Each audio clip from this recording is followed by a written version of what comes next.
Hello, everyone. Well, you know how Nigel's always falling down? Well, yesterday I did that, getting up out of bed, and right beside my bed, so like, this is my bed. Right beside my bed, I don't have a big apartment, so I put my dirty laundry here. I've got an ammo can sitting there that's just got some old coins and stuff in it, and some boxes and stuff like that. So there's enough room to stand up, beside the bed. So I get up and I go to stand up. For some reason I start losing my balance, and I got nothing to catch on to, so I fall over backwards, and I scrape my elbow. This is the least of it. I scrape my elbow on this left shoulder. I got about a 6-inch long bruise where my shoulder hit. The back of my head hit the thing. And then my right leg is really badly bruised right in the thigh. Another 4 or 5 inch long, really deep bruise. So nothing broke. And I'm sitting there thinking, man, this could have been the way I went out, as what did he die of? Gunshots, cancer, any of that other stuff? No, he fell out of bed. So anyways, the saga continued on the Paul Springett's package. Yesterday in the mail, this is Monday, I got a notice saying that they're going to send it back Monday. And that was the first notice I said that they even said that they had it. It still shows it's in Chicago. So I decided, I'd called yesterday, I'd been calling, they don't answer the phone. I went up there today, risked it and everything, and the scanning is incorrect. It's been here the whole time. I just put this over to cover the stuff up. So, thankfully it has arrived. It didn't go back to Australia, which, man, that would have sucked. Because he would have just paid shipping for nothing. They would have shipped it right back to him, and that would have sucked. If I was Paul, I would be like, man, look, I tried to deliver it to you, but I can't afford to send it out 2 times, But anyways, we didn't have to go through any of that. I got my Civivi Backlash. If you're into knives, Civivi came out with one called Insight, which looks like a blend between the Praxis and the Backlash.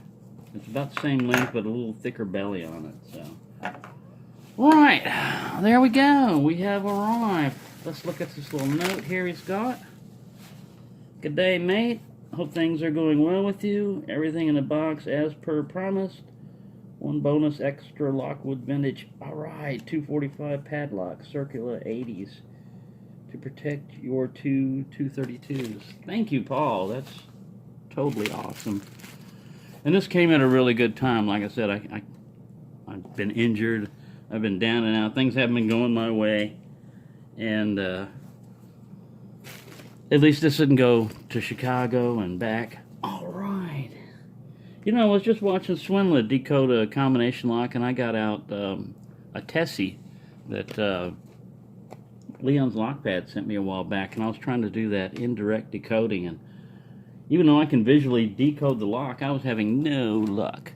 So these are always fun to play around with, the little 4 combination locks, to learn decoding and stuff like that. It's a whole nother area of lock sport, I guess, is decoding locks. Excuse me. All right. A lockout. I don't know if this is a lockout tagout, but it's a rubber covered one. Very cool. This is a 40mm brass padlock. It doesn't say the number on it. Oh, 120N40. I've got one of those that I think Shua sent me, a 120N40. Pretty fun to pick.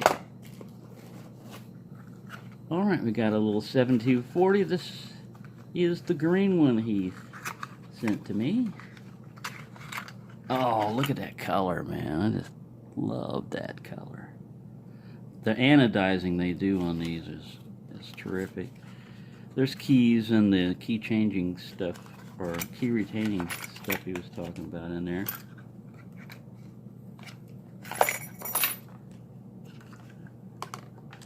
No?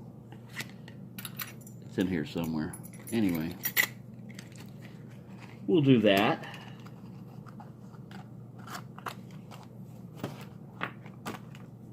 Come over there. Yeah, this is the little key retaining part for that 7240 he was talking about.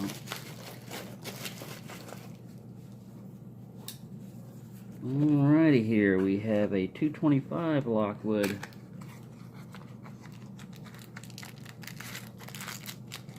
Alright. This is one of those build it. I never built one of the wafer ones before. I built the pin tumblers, but I never built the wafer ones. Very cool. Got the little Lockwood symbol on it, and the cylinder. The little Lockwood symbol, and these are probably all the little wafers. Yeah, you don't want to lose that. Or you've got a lock with no goodies. Alright, we'll just put that like that. Come back in here. Yeah, for those of you that have been living under a rock and don't know who Paul Springett is, for the longest time he was supporting our community kind of in the background. He would send out packages to people, and he would do all kinds of stuff.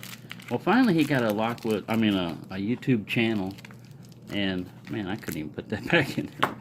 Forget it. And he's a really great guy, man. He's got a really great competition going on right now. This is a 11040. Very cool. I like that. I like that design.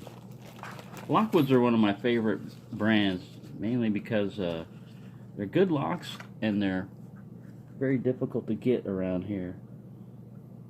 Alright, this is one of those already put together Lockwoods. Feels solid. I thought it would be like a zinc body, but I mean, it may be, but this thing feels solid. Very cool. We'll just set him out there. I'll arrange all these guys at the very last for a better looking presentation here. Alright, these keys must be for that guy. Yep. Very cool.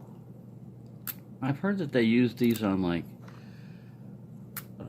fireboxes or something like that. It's like a universal kind of one that they just stick. Very cool, very cool.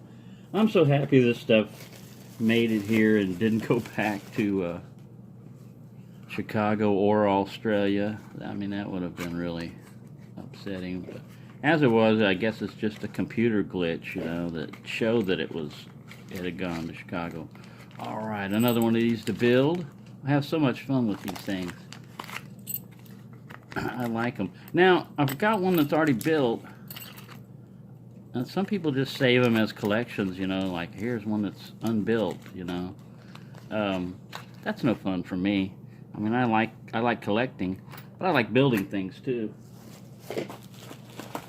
Alright, and we've got a 110/30. Very cool, very cool. We have an Abus Titanium. Now, I gotta check this one because I remember a while back, Paul was tricking some of these out. No, it looks like this is a stock one. I was like, Paul was tricking some of these out to make them look like they were regular locks, but he'd done his magic inside of them. And the only challenge lock that I got from Paul, I could not open.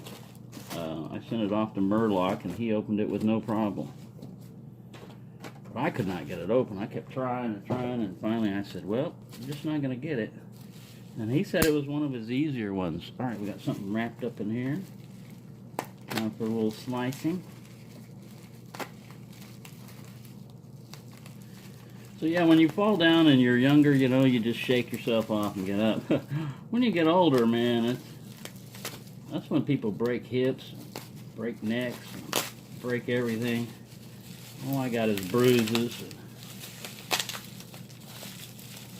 I hadn't even been drinking, man. It wasn't like I'd been drinking a lot, you know, and I was staggering. Oh, very cool. This is very, very cool. There's even a key for it.